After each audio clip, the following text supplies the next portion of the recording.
¿Estaba?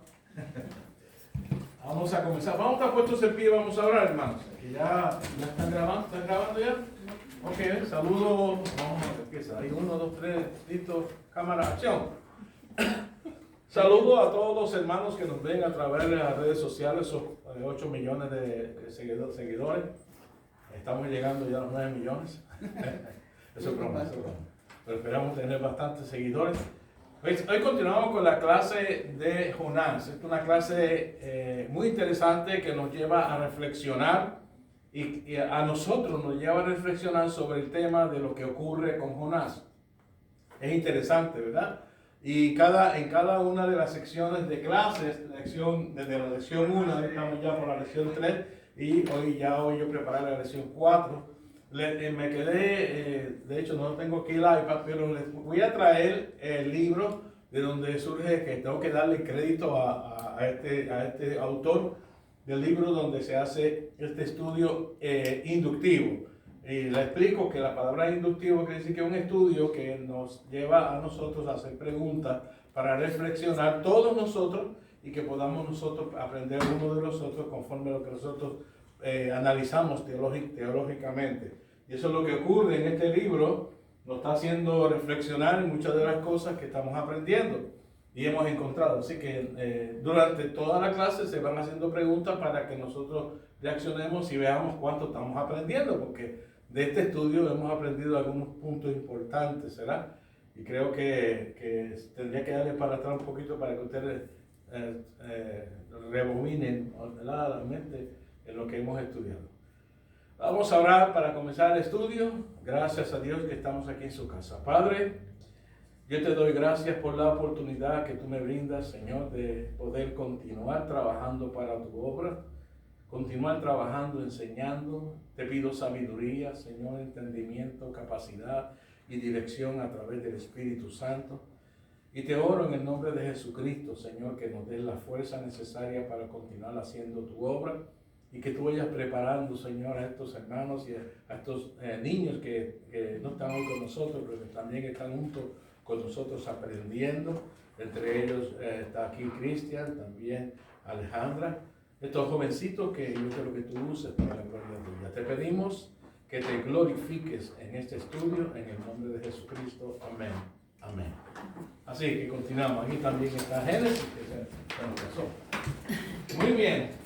Lección número 3 y vamos a ver el pasaje que vamos a leer. Hebreos capítulo 12, el verso número ¿qué? 12 del 5 al 11. ¿Alguien lo puede leer? Es esa parte de Jonás, ¿verdad? Estamos leyendo los pasajes bíblicos adicionales. Vamos a ver qué nos dice, ¿verdad? Y vamos a reflexionar. Uniendo ese pasaje bíblico al estudio que estamos dando de Jonás. Hebreos, no lo voy a poner en la pizarra, quiero que usted lo busque en la Biblia, usted lo lea y lo podamos analizar. Hebreos capítulo 12. ¿Leo? Sí, por favor, hermano. Y habéis ya olvidado la exhortación que como a hijos se os dirige diciendo: Hijo mío, no menospreciéis la disciplina del Señor, ni desmayéis cuando eres reprendido por Él, porque el Señor al que ama disciplina y azota a todo el que recibe por hijo. Si soportáis la disciplina, Dios os trata como a hijos, porque ¿qué dijo es aquel quien el Padre no disciplina? Dice, pero si se os deja sin disciplina, de la cual todos han sido participantes, entonces sois bastardos y no hijos. Por otra parte, tuvimos a nuestros padres terrenales que nos disciplinaban y los venerábamos. ¿Por qué no obedeceremos mucho mejor al Padre de los Espíritus y viviremos? Y aquellos ciertamente por pocos días nos disciplinaban como a ellos les parecía, pero para lo que nos es provechoso, para que participemos de su santidad. Es verdad que ninguna disciplina al presente parece ser causa de gozo, sino de tristeza, pero después da fruto apacible de justicia a los que en ella han sido ejercitados. Muy bien. Es un pasaje que habla de la disciplina de Dios. Es importante entender la disciplina de Dios. Yo les voy a decir, la iglesia, por supuesto, también establece cierta disciplina. Y yo creo que es importante, es necesario a veces establecer una disciplina en la iglesia. Pero la mejor disciplina es la que hace Dios. Esa es la mejor disciplina. Y creo que todos nosotros hemos sido participantes. En algún momento preguntamos los otros días, todos hemos sido participantes de alguna disciplina. Ahora, es importante que el verso 7, vea la palabra que usa el verso 7. Yo creo que usted analice esto y lo vea y lo aplique a nuestra propia vida, a todos nosotros. Si soportáis la disciplina, oiga bien, soportar la disciplina. ¿Cómo? Vamos a pensar un poco para que analicemos este verso antes de comenzar el estudio de Jonás. Cuando está diciendo si soportáis la disciplina, ¿qué está diciendo con soportar la disciplina? ¿Cómo te entiende eso? ¿Hay alguna versión aquí que ustedes tengan diferente? Porque hay versiones que dicen una palabra diferente. Si alguna versión la tiene, ¿verdad? Aguantar, ¿verdad? Soportar es aguantar, ¿verdad? Podría decirse así. Vamos, aguantarse es como una palabra que nos indica que vamos a aguantar como macho, ¿verdad? Eso ha sido mucho en el país, ¿verdad? Aguanta como macho hay aguantar, resistir, ¿verdad? Aquí lo que está diciendo es soportar, que es la palabra que utiliza entonces como sinónimo, aguantar, soportar. Está diciendo que soportemos la disciplina. ¿En qué sentido eso puede aplicar cuando Dios nos disciplina? ¿Qué nos está queriendo decir la palabra? ¿Qué nos está queriendo decir la palabra cuando dice soportar? Y si soportáis la disciplina, ¿qué es lo que quiere decir entonces? Analícelo, hermano. Si está diciendo, si soportáis la disciplina, ¿verdad? Se refiere a la disciplina de Dios, ¿verdad? Porque está hablando de la disciplina de Dios en el verso 5, cuando ya comenzó. Y dice, no menosprecies la disciplina del Señor, ni desmayéis cuando eres reprendido por Él, porque el Señor es el que ama disciplina y azota a todo aquel que recibe por hijo. Y dice, y si soportáis la disciplina, entonces, ¿de qué está hablando la palabra cuando nos dice soportar, aguantar la disciplina? No renegar. No renegar. ¿Ok? No renegar. Y lo que está diciendo la palabra de Dios a través del Espíritu Santo es que nosotros tenemos que entender que a veces Dios nos tiene que disciplinar y tenemos que estar dispuestos a aguantar, a soportar esa disciplina. ¿Por qué? Porque sabemos que Dios es el que nos está disciplinando. ¿Cuándo? Esta es una pregunta que todos tenemos que contestar. Sí, he sentido eso. ¿Cuántas veces usted ha sentido que Dios es el que nos está disciplinando? ¿Ah? Hemos sentido que Dios es el que nos está disciplinando. ¿Y qué tenemos que hacer? Soportar, aguantar. Definitivamente esa es la intención del pasaje, hacernos ver claramente la importancia de eso. Ahora también nos dice otro punto importante, ¿verdad? En ese aspecto, dice, Dios os trata como a hijos, porque ¿qué hijo es aquel quien el padre no disciplina? Entonces, da por sentado que los padres, ¿qué hacen? Disciplinan a sus hijos. Eso es lo que da por sentado. Todo padre disciplina a sus hijos. Entonces, da por sentado eso. Entonces, dice, pero si os deja sin disciplina, de la cual todos han sido participantes, entonces sois bastardos y no hijos. ¿Y qué significa bastardo, hermano? Fuera de él. ¿Ah? Que están fuera de él, ¿no? Sí. No son hijos. No tiene papá, es un bastardo. No, exacto. No exagen la palabra, ¿Cómo? no hijo verdadero, no tiene. No, sí, no, exacto, es un hijo que no del padre. Que Sí, suena bien feo, pero. Sí. Tenemos que entender que lo que está diciendo es que no es hijo de Dios, es lo que en ese aspecto. Porque esta palabra la utilizan para otros aspectos, pero aquí está hablando de que entonces no es un hijo de Dios si lo dejas sin disciplina. O sea, cuando tú estás haciendo algo y no hay disciplina, tienes que evaluar si realmente Dios te está tratando como el asunto, ¿verdad? Porque dice, si no hay disciplina, pues no eres hijo de Dios. Son puntos importantes de ese aspecto, ¿verdad? Y da por sentado que los padres disciplinan. Otro aspecto está en el verso último, que dice, mire el verso 11. En verdad que ninguna disciplina al presente parece ser causa de gozo. ¿Qué es una disciplina? Es causa de ¿qué? De tristeza. Eso es lo que está diciendo. No es causa de gozo, nadie se goza en la disciplina, sino que se pone triste porque lo corrigen. Yo no creo que ninguno de los niños que están aquí cuando lo disciplinan están contentos. Es que bueno, me dio una pela a papi. Oh, estoy contento porque le dio una pela a papi. ¿Qué hace eso? Nadie, es triste, ¿verdad? Eso es lo que está queriendo decir. Cuando uno disciplina es causa de tristeza, pero entonces nos dice, pero después, todo eso pasa, pero después da fruto apacible de justicia a los que en ella han sido ejercitados. O sea, apacible de justicia es que aprendemos, podríamos decir como un buen puertorriqueño, aprendemos ¿cómo dice? A la mala, aprendemos a respetar a Dios, a obedecer a Dios. Esto es, Dios nos disciplina para que aprendamos a obedecerle. Y esto podríamos dar muchos ejemplos. Todos nosotros podríamos dar ejemplos, pero vamos a, entonces, después de haber visto este pasaje, vamos a ver qué nos dice el estudio sobre el tema de Jonás. Como una pregunta que hace con relación al verso anterior y la disciplina. ¿Cómo has reaccionado ante la disciplina de Dios? ¿Cómo reaccionó? ¿Alguien me puede decir cómo ha reaccionado ante la disciplina de Dios? Vamos a ver. ¿Cómo ha reaccionado? ¿Contento? ¿Feliz? ¿Alegre? Acuérdate, trata de acordarte un momento dado que Dios te disciplina. Como culpa, pues como una culpa. Si uno se siente culpable, ¿no? Lo que la intención del estudio es que nadie se ha sentido bien cuando Dios nos disciplina. Aprendemos a que estamos haciendo algo que desagrada a Dios y Dios no ha tenido que disciplinarnos.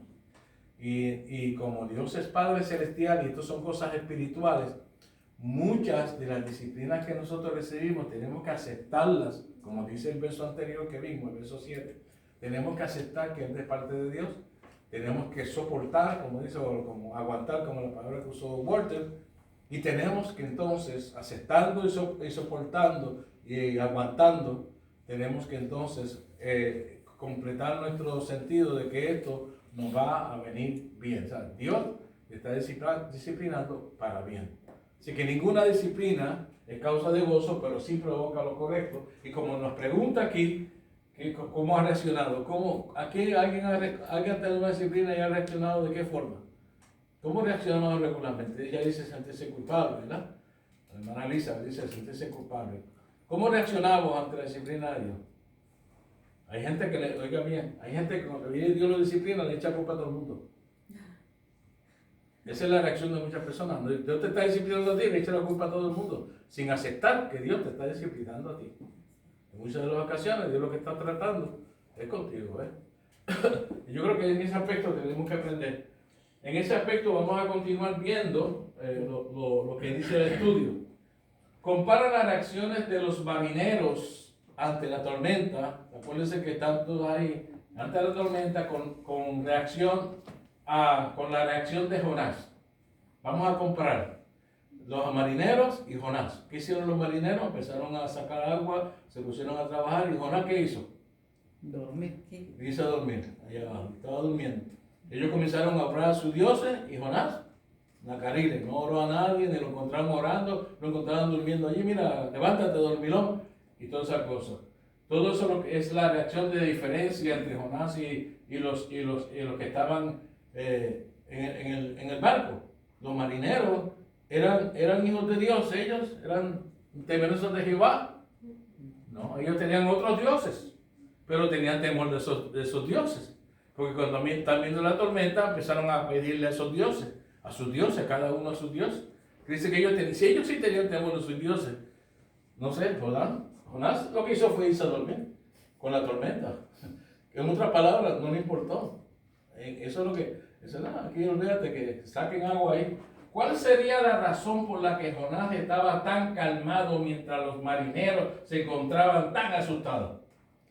En cierta manera de ser que él estaba confiado en que Dios lo amaba. Y no, pues no iba a hacerlo. Qué interesante Pienso así, pues, ese análisis que usted hace, muy interesante. Fíjese el análisis que ella hace. Él estaba completamente seguro de que nada iba a pasar porque Dios era su Dios. Y estaba la tormenta, estaba la barca casi partiéndose en canto y él estaba durmiendo ya porque él reaccionó mientras los menores se encontraban asustados, él no estaba asustado. Por lo que sea, no estaba asustado. Esa sería una razón. ¿Cuál razón ustedes creen? Esa sería una razón. Que él estaba seguro que era Dios y que no iba a pasar más allá de lo que tenía que pasar. ¿Qué otra razón ustedes le podrían achacar a Jonás? ¿Qué otra? ¿Ah? Yo digo que sí presentía que le iba a pasar algo porque él sabía que había desobedecido. Ajá. Yo no creo que él estuviera ahí bien feliz, que no va a pasar nada. Yo creo que estaba afligido ahí por lo que había hecho. Se puso a dormir. Se puso a dormir. Pero de afligido es lo que hace uno, que Se acostó ya, no va a pasar cuánto nada, dormir. pero no estaba a gusto, porque sabía lo que había hecho. Sí. Es igual así cuando dice que la disciplina uno le echa toda la culpa a todo, a veces. Pero ese es cuando uno siente que es disciplina de Dios.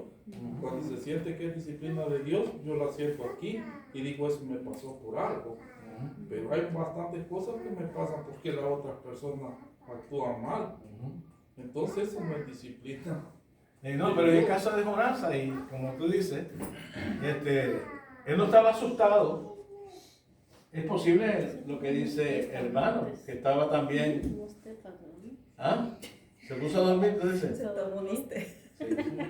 Sí, para como, o sea, Como para despejarse. sí, Para o sea, escapar de la realidad. sí, Para escapar de la realidad, pues está huyendo todo el tiempo. Y dice, dormido no pienso. Y ya, eso algo, o sea, Eso pasa con mucha gente, hermano. Sí, Sí. Están deprimidos y ¿qué quieren? toman Dormir. pastillas. Cuando uno está deprimido lo que quiere es dormir y soñar, y los sueños, como los sueños son muchos sueños son una riqueza. Tú estás ahí, hasta vuelas en los sueños, y vuelas por los aires y todo. Sienten que descansan su mente. ¿Ah? Sienten que descansan su mente. Sí, así que descansan su mente, están soñando. Sí, la gente busca escapar muchas veces, y yo creo que Jonás estaba buscando escapar también de la realidad. Y no le importó, ¿verdad? ¿Cómo que no debemos dormir aquí? Dime. A lo mejor no es que no le importara, sino que él, aunque no los buscara y estaba él desobedeciendo, él conocía perfectamente a Dios, sabía quién era su Dios, sabía que tenía misericordia, porque de hecho sabía que iba a tener misericordia de mí. Y él, como no dijo, pues si tuvo misericordia de aquellos, ¿cómo no va a tener de mí? Él conocía perfectamente quién era el dueño de la tormenta. Y él de cierta manera decía, bueno, pues me lo busqué, ¿verdad? Me lleva con él, ¿verdad? O se muere todo el mundo aquí, olvídate. O me manda para otro lado, ¿verdad? Pero él realmente conocía a Dios. Es una combinación entre lo que estamos diciendo y reaccionando todos nosotros. Entre lo que dice Elizabeth y lo que dice Nora, es una realidad. Él estaba confiado. Conocía a Dios, sí, él conocía bien a Dios, hermano. Ahora, póngase a pensar y a analizar que la reacción de todo el mundo era estar asustado, y él sabía que era Dios el que estaba allí, sabía que la tormenta venía de Dios, trató de escapar, quizás ponerse a dormir, y estaba confiado, como dice, pero estaba triste también porque sabía que todo aquel revolú que estaba formando era por culpa de él. Él lo sabía, él lo dijo después, lo vamos a encontrar ahí, él lo dice después. Ahora fíjense, hermano, cómo podemos ver esa pregunta al caso de nosotros. ¿Cómo nosotros reaccionamos cuando realmente Dios a veces tiene que formar cosas para que nosotros podamos decir, oye, ¿verdad? Que me está haciendo, en Puerto Rico dice, se menea el palo, no sé si ustedes saben eso allá.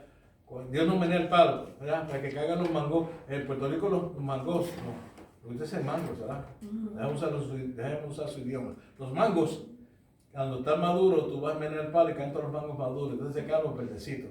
Para que caiga todo el pecado de nosotros, para que caiga el pecado de todos nosotros, a veces Dios tiene que menear el palo.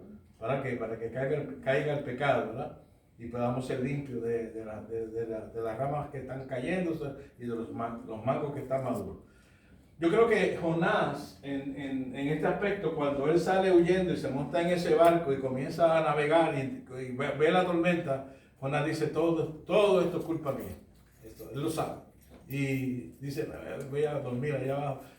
Que haga Dios lo mejor que le parezca, porque yo sé que Dios es poderoso, es grande. Y como dice ella, posiblemente ella pensaba, pues Dios va a hacer algo, que haga lo que sea. Y yo creo que muchas veces, nosotros nos rendimos así, ¿verdad? En vez de buscar la manera de aceptar la disciplina y de seguir para adelante. En el nombre del Señor, bueno, Señor, aprendí. Y lo que aprendemos debemos aplicarlo. Y tener cuidado de tropezar en la misma piedra. Si es un pecado, volver otra vez al mismo pecado, ¿no, hermano? Debemos buscar la manera de apartarnos del pecado, porque si no, hermano, Dios no se cansa de disciplinarlo. Y tú sabes que Dios está disciplina, hasta que Dios dice, no, vete, y te saca de la tierra, y tú te caes muerto. ¡Ah! ¿Ok? Eso pasa muchas veces. Así que aquí lo que vemos es un Jonás que estaba calmado mientras los demás estaban todos sufriendo, porque él conocía a Dios, él sabía quién era Dios, y definitivamente. Vamos a ver ahora el número, la lección 3, la parte final de la lección 3 sería esta, ¿verdad? Jonás, serían los marineros, claman a su Dios, ¿verdad? Y el capitán insta a que Jonás haga lo mismo. Alguien que me lea Jonás 1.6 para que veamos ese verso de Jonás. Jonás 1.6. Ahí están todos clamando, ahí todo el mundo clamando a sus dioses y Jonás durmiendo allá abajo. Y viene, lo despierta ¿cómo se llama? El capitán. Y le dice, oye, dormilón, ¿qué haces ahí durmiendo? Ok, ¿quién lo tiene? 1.6. Sí, por favor. Y el patrón de la nave se le acercó y le dijo, ¿qué tienes, dormilón? Levántate y clama a tu Dios.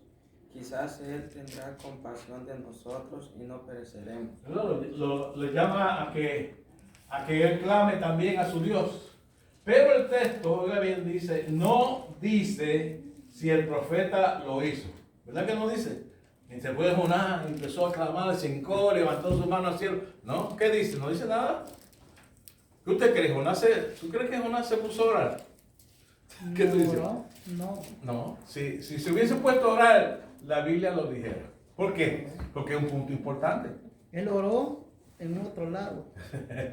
En otro momento, ¿verdad? En otro momento sí él oró, porque ahí se ve la fe y la misericordia de Dios. Cuando está, bueno. De hecho, creo que lo vamos a ver más adelante. ¿Va? Esa lo vamos a ver más adelante, pero fíjense que tiene mucha razón. Si hubiese orado aquí, pero el texto no dice si el profeta lo hizo, quiere decir que si él hubiese orado ahí, la Biblia dijera, y Jonás comenzó a orar, o empezó a orar. Jonás se puso a orar junto con los demás, ¿no? Pero ¿qué le pasa a este profeta, hermano? ¿Qué es? Viendo el peligro, viendo todo, él es bien testarudo, hermano. ¿Tú no crees? Estamos viendo una persona que es un profeta de Dios y tenemos que identificarlo como una persona sumamente testaruda. Y hemos encontrado muchas cosas de esas, ¿verdad? Quizás Jonás no quería la ayuda de Dios. O tal vez aún intentaba huir de la presencia de Dios. ¿Cuál de las dos cosas usted cree que era? ¿Por qué no se puso a orar? ¿Era porque no quería la ayuda de Dios o porque quería continuar huyendo de Dios? Pienso que porque no quería ir a Nínive a predicar. Entonces, esa era una manera de rebeldía de parte de él, ¿verdad? Entonces, mejor que me tiren y me muero, pero yo no voy allá a predicar. Se puede ver eso de que lo que quería era morir. Sí, no, ¿tú sabes qué pasa? Tú sabes que yo pienso también, analizando esos puntos, que si él se ponía a orar, él sabía que Dios le iba a contestar, si iba a poner una flamicia, y que iba a pasar, le iban a devolver, iban a devolverlo para allá, porque sabían que él estaba mal ahí. Él sabía que Dios podía calmar todo, entonces iba a tener que ir a Nínive. Porque posiblemente ahí comienzan a decir, no, te vamos a regresar porque esta tormenta va a seguir. De hecho, él intentaba todavía huir de la presencia de Dios. No quería ni hablar con Dios. ¿Ok? No quería ni hablar con Dios. Eso es una manera testaruda de una persona que conoce a Dios. Y a veces nosotros actuamos así, hermano. A veces actuamos de esa manera. Somos testarudos. En vez de ponernos a orar, no nos ponemos a orar. Viendo la tormenta que está pasando, en vez de decir, Señor, debo orar. No oramos, nos ponemos testarudos y queremos resolver las cosas nosotros. Él la quería resolver a su manera. No voy a orar, oren ustedes ahí, pero yo no voy a hablar con Dios. Testarudos, hermanos. Tenemos que aprender de este evento. ¿Qué aprendemos? No seamos testarudos. Tan pronto venga la tormenta, de rodillas, hermanos, a clamar a Dios y clamarle al Señor para que Dios resuelva la tormenta. porque Dios es Dios de toda tormenta. Así que comenzamos a aprender puntos importantes en este estudio, ¿verdad? Sobre el evento de Jonás. ¿Qué más dice? Nos dice también, ¿alguna vez evitaste pedir ayuda del Señor? ¿Alguna vez tú lo has hecho? No quiero, no voy a orar. ¿Y por qué? Vamos a ver. ¿Alguna vez, en algún momento, y aún eso que nos ven a través de redes sociales, ponga un comentario si usted quiere ahí, pero en algún momento usted no ha querido orar ni pedir ayuda a Dios? ¿Y por qué razón? Vamos a ver. ¿Qué tú crees, Alejandra? ¿Qué será la razón? ¿Qué tú piensas? ¿No querer pedirle ayuda a Dios? ¿Y por qué razón? ¿Aquí tiene una idea? Cuando Diga. siente uno que le ha fallado en gran manera y piensa uno que quizás ya no, ni él quiere nada con uno. Eso es verdad, eso es cierto. O están enojados contra él. ¿Ah? O están enojados contra él. Sí, o está enojado contra Dios, porque Dios no respondió alguna oración, o porque Dios no lo hizo a tu manera, ¿verdad? Hay muchas personas que tal vez se les mueren familiares o algo y tienden a echarle la culpa a Dios. Y en vez de acercarse a Dios se alejan. Se aleja. Entonces no claman a Él, no piden Exacto. ayuda de Él porque están resentidos de por qué Dios permitió eso en su vida. Hay gente que llega hasta resentimiento de ponerse ateo y no quieren saber de Dios. De hecho, la película que presentaron, ¿verdad? ¿Se acuerdan de esa película? Que Dios no está muerto. Esa película trata de un profesor de la universidad que combate la teología de Dios y combate todo eso diciendo que Dios no existe. Y de hecho, cuando se descubre al final de la película, era porque creo que fue su madre había muerto y él tenía un resentimiento contra Dios. Y eso pasa con muchas personas, hermano. Pero lo que dice la hermana también, Elizabeth, analizando ese punto, a veces pensamos que ya a Dios no le importa. Hermanos, nunca a Dios va a ser así. A Dios le importa. Sí, porque yo a veces, bueno, Ajá. en lo personal En lo mío, a personal, veces, antes, bueno, ahora ya no mucho, pero yo le decía a Dios que ya no me escuchas, o sea, uno le pregunta eso y le dice que ya no me escuchas, ya no Porque no me estás quieres nada escuchando. conmigo, así. Pero fíjate, es Llega uno a ese importante. punto, así. Es importante que podamos analizar esos puntos porque así como usted dice, ya no quiere decir que ahora usted lo ve de otra manera, ¿verdad? Pero posiblemente muchas personas estén así de esa manera. O sea, ya no te importa, hermano, nunca piense así. A Dios, nosotros, ¿qué hemos dicho estos últimos mensajes que Dios nos ha dado en las casas? ¿Te acuerdas? Somos hijos de Dios. Nosotros le importamos a Dios. Y muchas de las cosas que nos pasan, nosotros no podemos evitar hablar con Dios. Lo hacemos porque muchas veces, como usted dice, nos sentimos que no le importamos a Dios. No. La razón que dice, ¿por qué evitaste pedir a Dios? ¿Por qué? Porque pienso que ya no le importa a Dios. Eso es un punto, ¿verdad? Porque, como dice la hermana, se pone en esa posición y eso los lleva prácticamente a no pedirle a Dios. Esa no es la pregunta, porque la pregunta es por qué no le pido, no por qué no me responde. O sea, si le estoy diciendo por qué no me responde, pues le estoy pidiendo. O sea, la pregunta es por qué No le pido. ¿por qué no le pido? Pues porque entonces... Vaya, pero si la hermana Elizabeth dice es que tú ya no me escuchas o tú ya no me oyes, entonces le está pidiendo, entonces esa no es la pregunta. Es una forma de pedirle, usted dice, es una forma de pedirle de forma negativa. ¿Por qué no me responde? ¿Por qué ya no contesta? Es que esa no es la pregunta. La pregunta es ¿por qué? De parte mía, o yo me creo que yo lo puedo hacer solo. Esa es la pregunta. Sí, muchas veces, pero es como dice ella. Ella dice, lo que pasa es, lo que está diciendo ella es que en ese momento yo siento que Dios me ha abandonado y que no le interesa. Y la pregunta, ¿por qué razón? ¿Por qué razón no le pide? Porque la razón que ella pone es, la verdad es que yo creo que ya a Dios no le importa. Perdió la fe uno también. Sí, la fe se afloja, pero ciertamente es una manera de hablar con Dios. Señor, yo no te importo, estoy hablando con Dios. Eso es lo que dice Walter, estoy hablando con Dios. Es una manera de hablar con Dios en forma negativa, es una forma de pedir hasta cierto punto de una manera negativa. Y el punto importante es que la palabra siempre llega a tu mente. Dios nunca te deja, nunca. Ajá. Yo pienso que también algunas personas, ¿verdad? Porque yo siempre voy a pedir la ayuda de Dios. Pero pienso que tal vez alguien en esta tierra no puede pedir la ayuda de Dios porque se cree autosuficiente. Eso es O cierto. porque tiene todo a su alrededor y no necesita nada. Puede decir, lo tengo todo, no necesito pedirle a Dios nada. Esa es Puede otra ser, forma. ¿sí? Es decir, ¿por qué evitar de pedir ayuda al Señor? Porque me creo suficiente. ¿Sí? En Me creo veces, suficiente. Eso es verdad, mucha gente son así. en veces a mí me ha pasado que yo digo, porque ya estoy consciente de que confío en Él, por eso no le pido. O sea, no es que Él no va a poder. O sea, si digamos que estoy enfermo, tengo tos o tengo dolor de cabeza o algo, yo confío en Él. Entonces no le voy a estar pidiendo a cada rato no, que se me quite el dolor de cabeza. O sea, yo tengo una confianza antes de todo. Entonces eso me lleva a veces a no pedirle a Él. Puede ser, puede Ajá, ser. o sea, yo confianza. estoy confiado, sí. Pero- O sea, es lógico que uno le pide, ¿verdad? En el corazón siempre. Exacto. Pero yo tengo confianza en Él que pues, eso va a pasar, o sea, no es necesario que se le pida porque uno no puede hacer nada como quiera.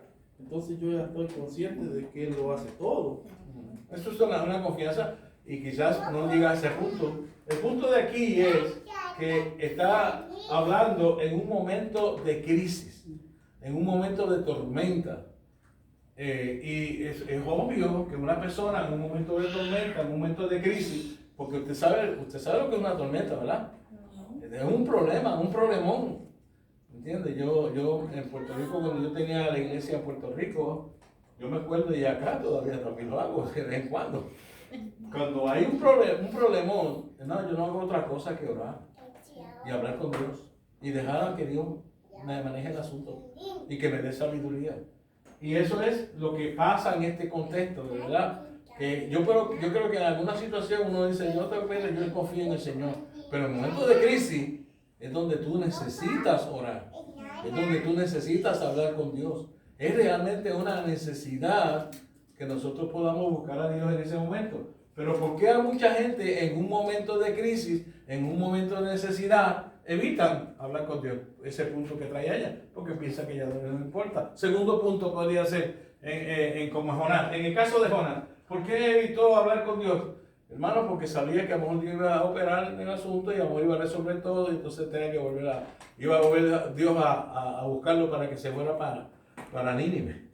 Porque iba a llegar a Tarsis y Dios formaba un revuelo allá y ahí tenía que volver para allá. Él sabía. Bueno, es que es una situación de una forma testaruda de actuar de un profeta. Considera tus motivos para hacerlo y llévalos ante Dios. Que está hablando de cuando tú evitas. ¿Qué te motiva a no orar en un momento de crisis? Considera eso y lleva eso delante de Dios. Ese es el punto que le aconsejamos, como dice la hermana, que ya ella ha pensado y dice, no, yo ahora, hermano, no hay otra manera. Cuando hay una tormenta, hay una crisis que tú no puedes resolver tan fácil. Hay cosas que tú dices, oye, pero esto, es que déjeme usar esta expresión. El diablo es malo, malo, malo. ¿Ok? Y la forma en que el diablo enreda las cosas, hermano, es profesional. Él es un profesional. Hay que darle un Oscar. Hay que darle un Oscar. El diablo es malo, hermano, si sabe enredar las cosas y hace cosas que tú te quedas sorprendido. Cuando tú ves cómo el diablo actúa para enredar las cosas y es increíble. Y nosotros tenemos que entender que nosotros somos humanos y que el diablo lleva muchos años y conoce a los seres humanos, nos conoce a nosotros. Y él sabe que ahora, delante del diablo, sobre el diablo, está Dios. Y ese es el único que puede parar las garras del diablo y puede decirle, ya basta, se acabó. Es el único, ¿ok? Acuérdense que cuando Job fue atacado, Dios le dijo, sí, tú vas a tocar su cuerpo y eso, pero su alma no la tocarás. Y llegó el punto que dijo, basta, ya se acabó. Y a Jesucristo, más todavía el atrevido, fue a tentar a Dios a través de Jesucristo, fue a tentar a Dios, y cuando Cristo dijo, basta, apártate de mí, Satanás, y no, se tuvo que ir. ¿Y qué dice la Biblia, Pablo? Dice, resistid al diablo, ¿y qué pasa? Huirá de vosotros. Así que nosotros tenemos que aprender a manejar todas esas cosas conforme a la Biblia. Y entonces aquí vemos a Jonás huyendo y negándose a hablar con Dios. Ahora la pregunta que viene al final de este capítulo de lección 3. ¿Cómo podrías acercarte a Él en tiempos de necesidad? ¿Cómo podrías acercarte a Dios en tiempos de necesidad y tormenta? ¿Cómo lo harías? Orando, ayunando. ¿Por qué en los momentos de crisis podemos ayunar?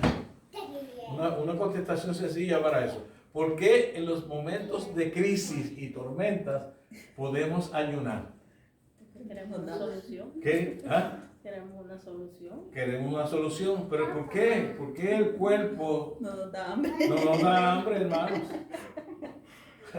¿Por qué podemos? Mire, el tiempo más sencillo para usted ayunar es el tiempo de crisis. A usted no le da hambre, hermano. El cuerpo se prepara para estar sin comida y está orando. Y si usted le da oportunidad a ayunar y orar, Dios va a obrar. Dios va a obrar. No quiere decir que Dios dice, tiene que ayunar.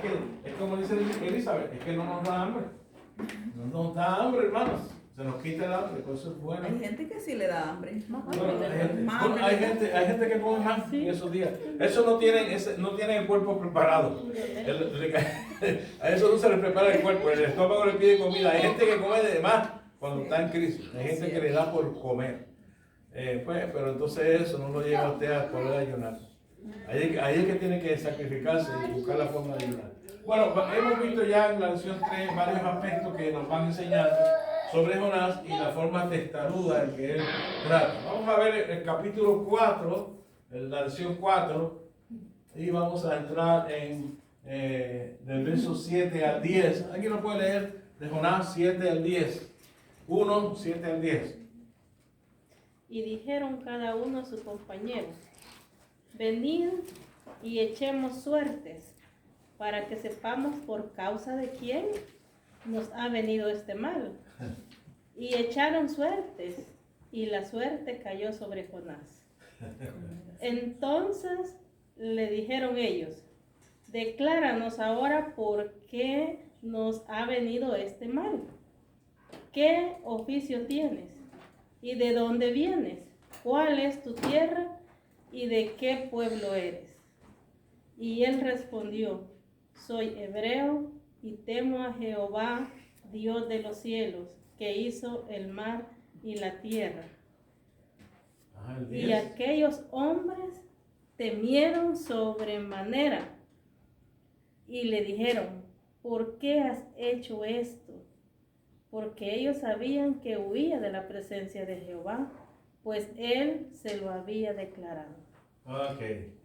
Aquí vemos a Jonás siendo echado ya del barco, el mismo tipo barbudo este. Aquí vemos entonces que ellos lo echan, miren cómo se ponen ellos, están tristes ahí, están todos, miren cómo están mirando este. Interesante, cuando vemos el evento específico de cuando ocurre el evento. Vamos a ver unas cuantas cosas en ese pasaje y vamos a hacer unas preguntas inductivas para que analicemos el pasaje. Primero, desesperado por clamar, sería por calmar, estos son errores humanos, sería por calmar la tempestad, los marineros echan suertes.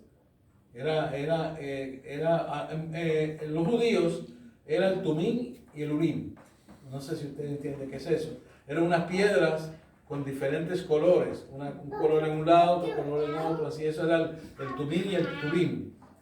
Y esas piedras, los judíos echaban suerte con esas piedras. Eso, de hecho, en el Nuevo Testamento, vamos a ver, eso lo vamos a ver más tarde, pero en el Nuevo Testamento, cuando fueron a escoger que iba a suplantar a Judas, echaron suertes. Esa fue la suerte que echaron, el Tumín y el Turín, y como quedaban las piedras, era la respuesta de Dios. Así era la forma que los judíos lo hacían.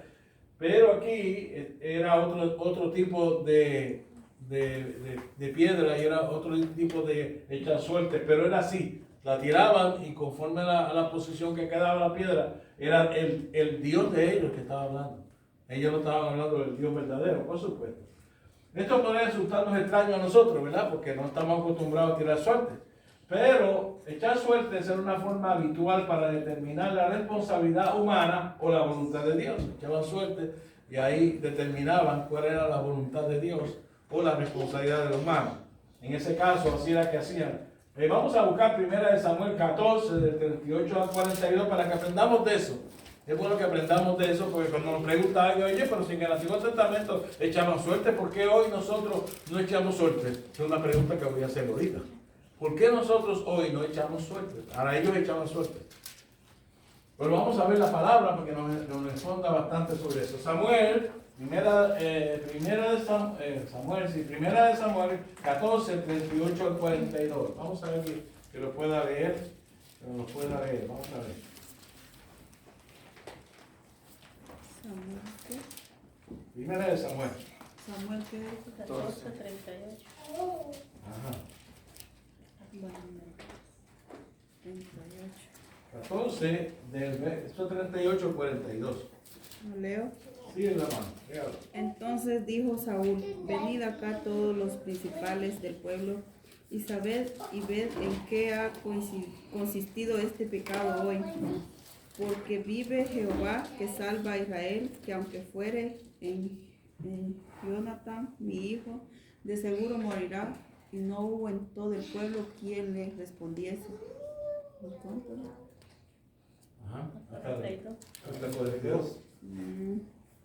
Y dijo luego a todos Israel, vosotros estaréis a un lado y yo y Jonatán mi hijo estaremos al otro lado. Y el pueblo respondió a Saúl, haz lo que bien te pareciere. Entonces dijo Saúl a Jehová, Dios de Israel, da suerte perfecta, y la suerte cayó sobre Jonatán y Saúl, y el pueblo salió libre. Y Saúl dijo, echad suertes entre mí y Jonatán, mi hijo, y la suerte cayó sobre Jonatán. Ven que echaban suerte, y en este caso, de hecho, para que ustedes sepan, en este caso Saúl dijo que esa persona que cayera la suerte tenía que ser destruido, ¿verdad? Él no lo hizo. ¿Oyeron? No lo hizo, ¿sabe? Para que sepan. Pero ahí él está pidiendo que tienen suerte entre las familias, eso era costumbre, y tiraban suerte. La familia, por ejemplo, va un ejemplo, solamente un ejemplo. El Turín y el Tumín. Decía verde y rojo. Tú decías, como familia, nosotros somos verde y rojo. Y el otro decía brown y blanco. Y el otro decía amarillo y azul. Y así, entonces estaban todos y movían como si fueran dardos, los movían y lo tiraban, rojo y verde. Entonces cayó sobre eso. Ahora, vamos a tirar suerte entre Jonatán y Saúl, decía Saúl. Yo voy a coger rojo y rojo. Y él, entonces él decía azul. Y tiraron la suerte y cayó azul. Cayó sobre Jonatán. De hecho, había sido Jonatán, ¿verdad? En ese caso que está hablando aquí, eso cayó sobre Jonatán. Era la manera en que lo harían, ¿ves? Como si nosotros tuviéramos aquí esas piedras, el Tumín y el Turín, que eran dos piedras, y entonces las tuviéramos aquí y vamos a tirar suerte por la familia. ¿Cuál es la familia del hermano Gómez? Viene Walter y dice, la mía blanca y azul. Entonces venía, vamos a tirar sobre la hermana Glenda, su familia ahora, el hermano Jorge. Y el hermano Jorge decía, azul y amarillo. Y entonces así, entonces empezaban a tirar y cuando salía azul y blanco, pues no cayó sobre ninguna familia. Volvían a tirar hasta que caía. Y eso para ellos era la contestación de Dios. ¿Ok? Es interesante. Hoy no tenemos la piedra del Turín y el Turín.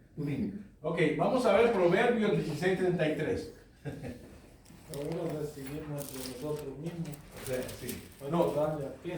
Es interesante, ¿no? Es interesante porque ahorita, esa es la pregunta que tenemos ahorita. ¿Por qué no tenemos que ir al Turín y al Turín? Porque nos agarramos el poder, ¿no? Tenemos al Espíritu Santo que nos guía. Y la palabra. ¿No leo? Nada. Sí, por favor. La suerte se echa en el regazo, mas de Jehová es la decisión de ella. Sí, ¿saben ustedes que ellos tenían la seguridad de que Dios hablaba a través de eso? La pregunta sería, ¿Dios hablaba a través de eso? Oiga, sí. ¿Sabía usted? Sí. De hecho, todas las veces que usaron eso, Dios habló. Y en ese caso de Saúl que vimos anteriormente, Dios habló. Era Jonatán de verdad, pero él no respondió a eso.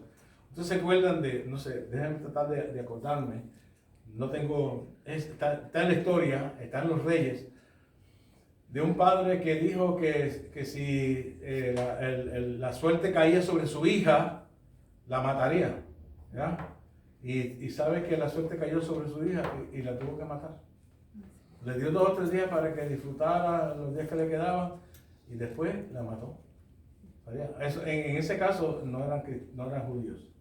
Vamos, está en la historia de Israel. Que en la Biblia la menciona Tumín y Rumín. Sí, Tumín y Yo Rumín. me estaba Sí, está queriendo mencionado. acordar en qué libro están, Sí, pero si usted quiere hacerse un ejercicio, haga un ejercicio de las veces que se utilizó el Tumín y el Turín. Sí, y usted encontrará y estúdielo para que usted vea más o menos cómo funciona eso, porque sería bueno que usted viera eso. Lo interesante en este caso de Proverbios era que nos dice Proverbios, vamos a repetir Proverbios para que usted esté claro en relación a lo que es el Tumín y el Turín. Proverbios capítulo 16, 33, otra vez, por favor, ¿qué fue? Ahorita no lo leíste, ¿verdad? Sí. Mire, marque ese pasaje, porque usted le puede contestar esa pregunta a muchas personas.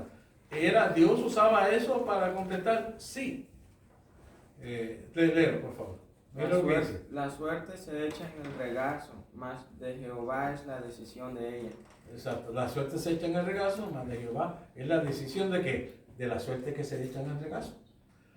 ¿Por qué digo que sí, que Dios usaba eso? Porque antes se usaba el éfod y el tumín y el turín. El éfod se buscaba la vestimenta que se usaba para profetizar, y los profetas y los sacerdotes, y esa vestimenta, el éfod, sí. los levitas usaban. Sí, los levitas eran los que lo usaban. Y ellos usaban el éfod, se ponían el éfod y tiraban el tumín y el turín. Y lo que diera era Dios hablando. Y eso lo hizo, ¿quién? David hizo eso para preguntarle al Señor si iba en contra de lo que le llevaron cuando él estaba en Miscal, creo que era el sitio, no me acuerdo. No me acuerdo el sitio. Siempre es como Miscal, algo así el sitio. Yo me sabía esos nombres ya. Pero él le preguntó a Dios si él podía ir detrás a recuperar su familia. En un momento dado donde le gastaron las mujeres y los niños, cuando él se fue a pelear, a tratar de ir a pelear contra los judíos, de hecho. Él estaba huyendo de Saúl y se formó una guerra y él fue con los filisteos a pelear contra los judíos. Y cuando él fue para allá, los capitanes de los filisteos dijeron, no, aquí no te queremos a ti, devuelve para allá, no, aquí no. Y entonces lo sacaron de la guerra para que no fuera. Y cuando él regresó, se habían llevado toda su familia, se la habían llevado raptada a un montón de sinvergüenza por allá.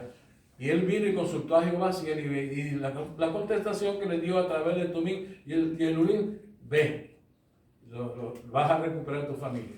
Y le contestó Dios a través de eso, y él fue y recuperó su familia, y lo logró. Quiere decir que era Dios hablando, porque fue y recuperó su familia. Y era un ejército extenso. Hechos, capítulo 26, eso es en el Nuevo Testamento, y es interesante que en el Nuevo Testamento, en Hechos, cuando la iglesia está formándose, también se usaron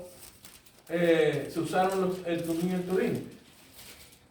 Específicamente nos dice el 1.26, ¿alguien lo tiene por ahí?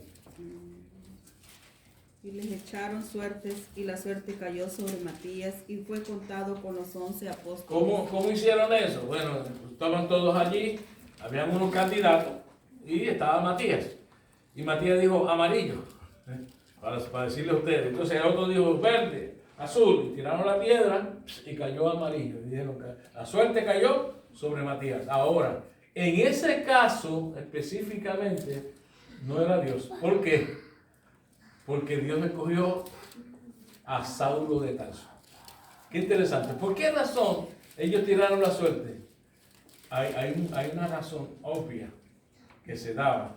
Ya, ellos no debían seguir utilizando eso, porque ya Dios estaba hablando al pueblo y a ellos. Y había venido Cristo. Y ya Cristo había dicho, pedid al Padre por medio de mí. Ellos siguieron usando eso y Dios no entró en ese ámbito para hablar. Y muchos estudiosos le achacan que Dios no haya dado el nombre para eso porque estaban fuera del orden de Dios. Tenían que clamarle a Dios quién era el sucesor de Judas. Pero ellos fueron rapidito, corriendo y buscaron y tiraron suerte. Y Dios dijo, no, yo no voy a hablar ahí. Querían cambiarlas. Ellos querían cambiar. Querían cambiar la situación, poner a una persona para que fuera por encima de todo y sustituyera a Judas.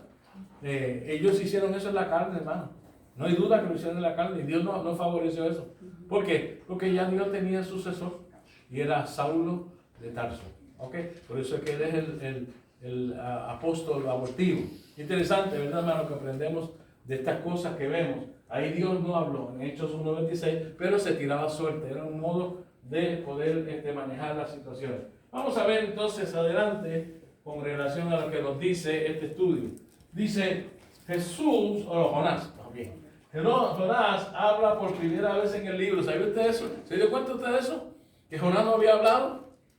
En todo el capítulo 1, desde que comenzaba, Jonás no había dicho una palabra. Salió huyendo como alma que lleva el diablo, diríamos nosotros, un decir del campo, ¿verdad? Como alma que lleva el diablo, salió huyendo de allí para Tarsis, pero no habla nada. Y es la primera vez que habla en esa parte de la Biblia que vimos, ¿verdad? Y en ese libro cuando habla, responde las preguntas a los marineros. Ahí es que se ve que habla Jonás. ¿Y qué es lo que dice? Se identifica como a sí mismo, dice, y su Dios. Soy hebreo y temo a Jehová. Ese es el verso 1:9. ¿Qué ustedes creen? Ahora, en el Antiguo Testamento, temer a Dios, oigan bien, en el Antiguo Testamento, cuando se habla de temer a Dios, era una expresión de lealtad. O sea, yo temo a Dios. Lo que usted está diciendo cuando yo temo a Jehová, yo soy una persona leal a Dios. También se refería a reverencia. Yo tengo reverencia por Dios. Y se refería a obediencia. Esas tres formas. Entonces, cuando uno decía, soy hebreo y temo a Jehová, lo que está diciendo, yo tengo reverencia ante Dios, yo temo a Jehová y yo soy leal al Señor. Eso es lo que usted está diciendo. Vamos a analizar a Jonás con eso. Ahora, para nosotros entender lo que es la expresión temer a Dios, vamos a ver cómo la comparamos con el Deuteronomio 5:29. Vamos a ver cómo la comparamos con la gente que sí temía a Dios. Porque el problema de Jonás es que no sabe que tiene temor de Dios. Leo. Sí, por favor. Quien diera que tuviesen tal corazón que me temiesen y guardasen todos los días todos mis mandamientos, para que a ellos y a sus hijos les fuese bien para siempre. Temor a Jehová es cumplir con los mandamientos de Dios. Vamos a buscar Josué 24:14, de 14 al 15. Josué. Ustedes han dicho unos expertos buscando ya ustedes no están flojos en eso. Josué, capítulo 24, versos 14 y 15. Así que temor a Dios, Jonás dijo, no, yo soy, dice Jonás, soy hebreo y temo a Jehová. Ese Jonás a mí me defraudó. En todo ese libro me defraudó bien brutal. Como decimos en Puerto Rico, me defraudó bien brutal, ¿no? ¿Ok? Ajá, dígalo hermano, ¿qué lo tiene? Ahora pues, temed a Jehová y servidle con integridad y en verdad. Y quitad de entre vosotros los dioses a los cuales sirvieron vuestros padres al otro lado del río y en Egipto, y servid a Jehová. Y si mal os parece servir a Jehová, escogeos hoy a quién sirváis, si a los dioses a quienes sirvieron vuestros padres cuando estuvieron al otro lado del río, o a los dioses de los amorreos en cuya tierra habitáis. Pero yo y mi casa serviremos a Jehová. Así que cuando estamos hablando de temor a Jehová, que está diciendo Josué, invitando al pueblo que tenga temor de Jehová, lo que está hablando de servirle a Dios en integridad. O sea, si yo digo yo temo a Jehová, es una expresión que casi no se usa ahora, pero debemos usarla. Yo temo a Jehová. Yo quiero ser leal a Dios. Yo soy reverente a Dios. Yo obedezco a Dios. Hoy decimos yo soy cristiano. cristiano. Decimos yo soy cristiano, todo el mundo es cristiano. Pero realmente tenemos temor de Jehová. Ok, vamos a ver Salmo 25, 12 y 13 para ir terminando. Salmo 25, 12 y 13. Salmo 25, 12 y el 13. Sí, ¿Quién es el hombre que teme a Jehová? Él le enseñará el camino que ha de escoger. Gozará de bienestar y sus descendencias heredarán la tierra. Ese es el que teme a Jehová. Ahora, comparando todos esos versos bíblicos, la pregunta que hacemos aquí, esta es la pregunta que vamos a hacer. ¿Había mostrado Jonás algunas evidencias de temer a Dios con sus acciones? ¿Qué dice? No, ¿verdad que no? Entonces él se identifica y dice a los marineros, soy hebreo y temo a Jehová. ¿Qué clase de profeta era este, hermano? ¿Qué usted cree? No se defraudó, como decimos nosotros en Puerto Rico, me defraudo bien brutal. Bien brutal me defraudo, porque realmente, hermanos, cuando vemos el libro de Jonás, estamos descubriendo qué clase de hombre de Dios era ese. Y Dios lo usó. Pero con muchos de nosotros hemos hecho lo mismo y conocemos más que él. Conocemos más que él. Y muchas veces tenemos la palabra y tenemos más conocimiento que él mismo. La evidencia de Jonás era que realmente sus evidencias y su muestra era que no tenía temor de Jehová. Porque se va para el otro lado. Y se forma la tormenta. Vente, Jonás, ora. Y digo, sí, ya está bien. Como hace mucho. Sí, yo voy a estar orando. Y se fue a dormir. Hermanos, realmente mostró una actitud completamente contraria a ser una persona que teme a Jehová. Vamos a otra pregunta para ir cerrando. ¿Cómo respaldan tus acciones a tu creencia? ¿Qué clase de pregunta? Si tus acciones respaldan tu creencia. Ahí está, hay un buen fiel hombre a Dios. Sí. O sea, si yo tengo acciones, esa respalda lo que yo creo. Si tengo temor a Jehová, mis acciones van a respaldar que yo creo y tengo temor de Jehová. ¿Cuáles son esas acciones? Cómo yo me comporto con los demás. Cómo yo amo a Dios. Cómo yo obedezco a Dios en su palabra. Entonces, cuando tú observas, hay una persona que te dice, temo a Jehová. Yo me lo voy a decir más para que usted vea. Si usted ve una persona que dice que es pastor, usted tiene que ver cuáles son sus acciones. No, porque yo soy cristiano, yo soy un tipo, una persona que temo a Jehová. Las acciones me dicen si realmente tú temes a Jehová. El testimonio también. Ese es el testimonio, definitivamente las acciones son el testimonio. Ahora, la pregunta que nos hacemos a nosotros mismos, ¿mis acciones respaldan lo que yo creo? Mis acciones tienen que respaldar lo que yo creo. Si yo creo su palabra, yo voy a responder a su palabra. Yo sé que todos nosotros, yo creo que todos ustedes están haciendo un análisis. Está la máquina corriendo, está la mente corriendo. Oye, ¿en qué cosa? ¿En qué forma? Llévese la pregunta aquí. Mis acciones respaldan mi creencia, lo que yo creo, la forma en que yo actúo, respaldan lo que yo he leído y he creído de la palabra de Dios, respaldan lo que yo creo que Dios dice.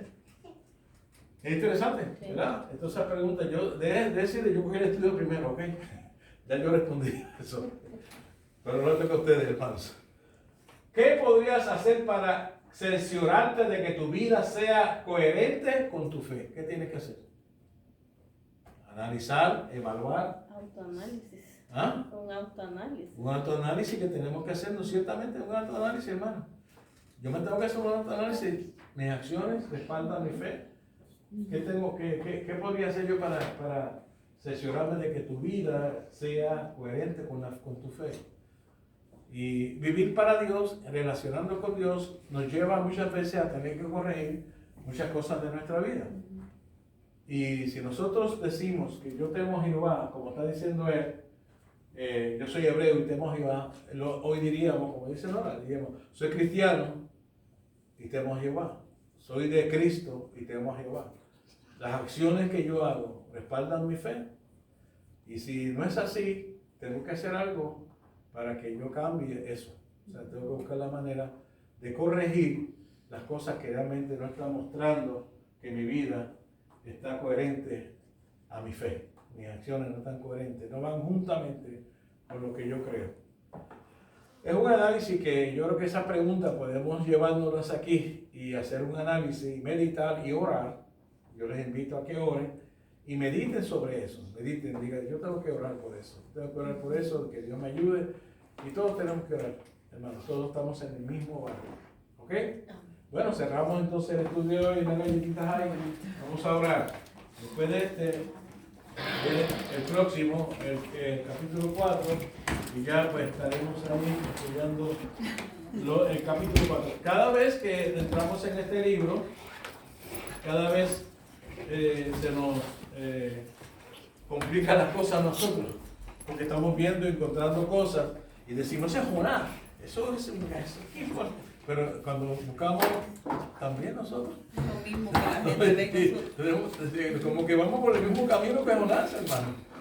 Y que a veces tenemos que analizarlo y tenemos que evaluarlo. Así que vamos a orar y pedirle al Señor y analice y evalúe. Y si usted copió las preguntas y las quiere analizar, las analícelas.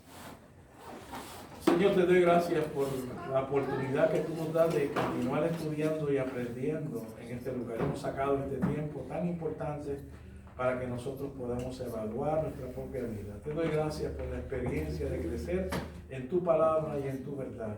Y te pido en el nombre de Jesús que nos ayudes a analizar todas estas cosas y a evaluar todas estas verdades y vivir por medio de ellas. Señor, ayúdanos a que no seamos como Jonás. Seamos siervos de Jehová y temerosos de Jehová y hijos del Señor a través de Jesucristo. En el nombre de Jesús oramos. Amén, Señor. Amén. Hermanos, puede ofrendar, hermanos, ofrenda al Señor.